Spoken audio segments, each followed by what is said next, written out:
ನಮಸ್ಕಾರ ಸ್ನೇಹಿತರೆ. ಮೊನ್ನೆ ಏನು ಶನಿವಾರ ಏಕಾದಶಿ ದಿನ, ವೈಕುಂಠ ಏಕಾದಶಿ ದಿನ 10 ಜನರ ಕಾಲು ತುಳಿತಕ್ಕೆ ಒಳಗಾದ್ರಲ್ಲ ಶ್ರೀಕಾಕುಳಮಲ್ಲಿ. ಅವತ್ತಿನ ದಿನ ಪೂಜೆ ಮಾಡ್ಲಿಕ್ಕಂತ ಹೋಗಿದ್ರು. ಅದನ್ನು ಏನೇನಾಯಿತು ಅಂತ ಫುಲ್ಲು ಡೀಟೇಲ್ಸ್ ಆಗಿ ಹೇಳ್ತೀನಿ ಇವತ್ತು. ಮರಿದಲ್ಲೇ ಸಬ್ಸ್ಕ್ರೈಬ್ ಮಾಡಿ, ಬೆಲ್ ಐಕನನ್ನು ಒತ್ತಿಟ್ಕೊಳ್ಳಿ. ಫುಲ್ ಕೊನೆ ತನಕ ನೋಡಿ ಏನೇನಾಗಿದೆ ಅಂತ ಫುಲ್ ಡೀಟೇಲ್ಸ್ ಆಗಿ ಅಪ್ಡೇಟ್ ಮಾಡ್ತೀನಿ.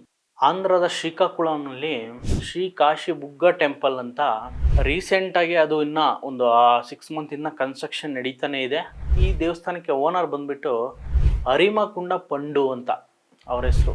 ಅವರು ಏನು ಅಂದಾಜು ಮಾಡಿದರು ಅಂದರೆ 2,000 to 3,000 ಜನ ಬರ್ಬೋದು ಅನ್ನೋ ಅಂದಾಜು ಅವರು ಮಾಡಿದ್ರು. ಅಲ್ಲಿಗೆ ಬಂದಿದ್ದು 28,000 to 30,000 ಜನ ಬಂದರು ಒಂದೇ ಸರಿ. ಇದು ಯಾಕಂದರೆ ಸೋಷಿಯಲ್ ಮೀಡಿಯಾದಲ್ಲಿ ತುಂಬ ಅಲ್ಲಿ ಪ್ರಮೋಟ್ ಆಗಿಬಿಟ್ಟಿತ್ತು, ಹಿಂಗೆ ಓಪನ್ ಆಗ್ತಾ ಇದೆ, ಏಕಾದಶಿ ದಿನ ಫುಲ್ ದೊಡ್ಡದಾಗಿ ಪೂಜೆ ಇದೆ ಅಂತೆಲ್ಲ ಫುಲ್ಲು ಸೋಷಿಯಲ್ ಮೀಡಿಯಾದಲ್ಲಿ ಅಲ್ಲಿ ಲೋಕಲ್ಸ್ ಇದರಲ್ಲಿ ಫುಲ್ಲು ವೈರಲ್ ಆಗಿಬಿಟ್ಟಿತ್ತು. ಹಂಗಾಗಿ ಜನ ಅಷ್ಟು ಸೇರ್ಕೊಂಡಿದ್ರಲ್ಲಿ ಹೆಣ್ಮಕ್ಳು ಅವ್ರ ಮಕ್ಕಳನ್ನೆಲ್ಲ ಕರ್ಕೊಂಬಂದರು.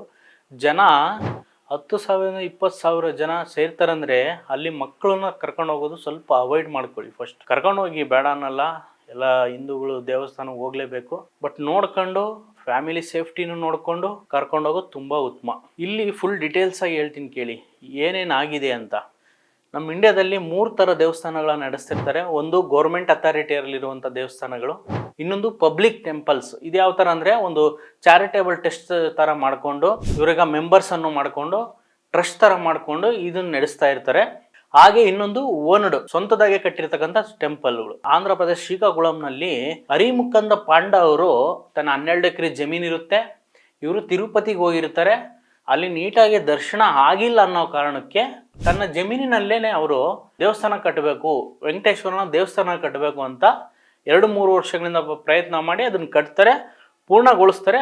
ಸ್ವಲ್ಪ ಕೆಲಸಗಳಿರುತ್ತೆ, ಕನ್ಸ್ಟ್ರಕ್ಷನ್ ಕೆಲಸಗಳು ಇರ್ತದೆ. ಮೊನ್ನೆ ನಡೆದ ಇನ್ಸ್ಟೆಂಟ್ ಸಮಯದಲ್ಲೂ ಕೂಡ ಕನ್ಸ್ಟ್ರಕ್ಷನ್ ವರ್ಕ್ ಇರುತ್ತದೆ. ಅಲ್ಲಿ ಎಲ್ಲರೂ ನಾರ್ಮಲ್ ಆಗಿ ವೈಕುಂಠ ಏಕಾದಶಿ ದಿನ ದೇವಸ್ಥಾನಗಳಿಗೆ ಹೋಗ್ತಾರೆ, ಕಾಯಿಗಳು ಹೊಡೆಸ್ಕೊಂಡು ದೇವರನ್ನ ಭಕ್ತಿಯಿಂದ ಪೂಜೆ ಮಾಡ್ಕೊಂಡು ಬರ್ತಾರೆ. ಅಲ್ಲಿ ಏನಾಯ್ತು ಅಂದರೆ ಈ ಏನು ಟೆಂಪಲ್ ಓನರ್ ಇರ್ತಾರಲ್ಲ ಅರಿಮುಕಂದ್ ಪಾಂಡ ಅವರನ್ನು ಕೇಳಿದಾಗ ಅವ್ರು ಹೇಳ್ತಾರೆ, ಇಷ್ಟು ಜನ ಬರ್ತಾರೆ ಅಂತ ನಾನು ಅಂದ್ಕೊಂಡಿರಲಿಲ್ಲ, 2,000 to 3,000 ಜನ ಬರ್ಬೋದು ಅಂತ ಈ ಅರಿಮುಕಂದ್ ಪಾಂಡ ಅವರು ಹೇಳ್ತಾ ಇದ್ದಾರೆ.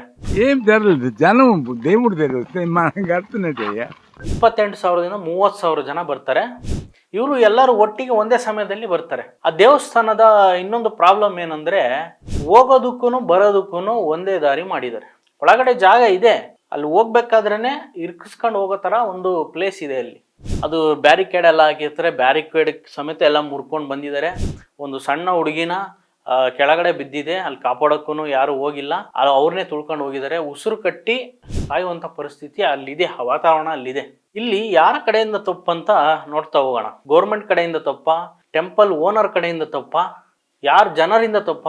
ಇದಕ್ಕಂತಾನೆ ಒಂದು ಹೊಸ ಕಾನೂನು ಜಾರಿ ಮಾಡಿದ್ರೆ ಒಳ್ಳೇದಂತ ಅನ್ನಿಸ್ತಾ ಇದೆ ನನಗೆ.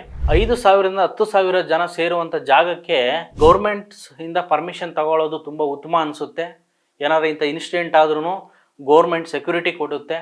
ಅದಕ್ಕೆ ಸಂಬಂಧಪಟ್ಟ ಪೊಲೀಸ್ ಸ್ಟೇಷನ್ ಅಲ್ಲಾಗಲಿ ಅಥವಾ ತಾಲೂಕು ಕಚೇರಿಗಳಲ್ಲಾಗಲಿ ಅಥವಾ ಜಿಲ್ಲಾಡಳಿತ ಕಚೇರಿಗಳಾಗಲಿ ಅದಕ್ಕೆ ಸಂಬಂಧಪಟ್ಟವರಿಂದ ಪರ್ಮಿಷನ್ ತಗೊಂಡು ಇಂಥವು ಮಾಡೋದು ತುಂಬ ಉತ್ತಮ.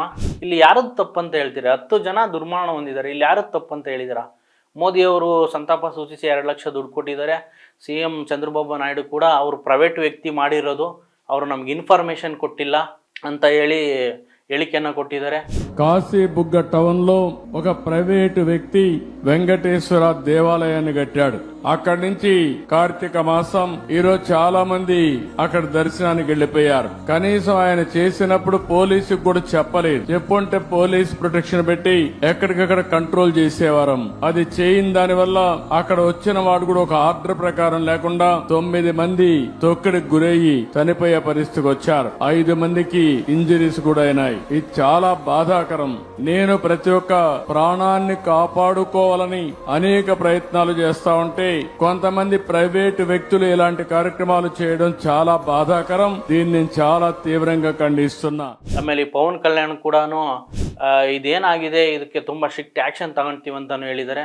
ಇವರು YS ಜಗನ್ ಕೂಡ ಆ ತಿರುಪತಿಯಲ್ಲೂ ಕೂಡ 6 ಜನ ದುರ್ಮರಣ ಹೊಂದಿದ್ರು ಕಾಲ್ ತುಳಿತಕ್ಕೆ. ಇದು ಗೌರ್ಮೆಂಟ್ ಫೇಲ್ಯೂರ್ ಅಂತ ಹೇಳ್ತಾ ಇದ್ದಾರೆ.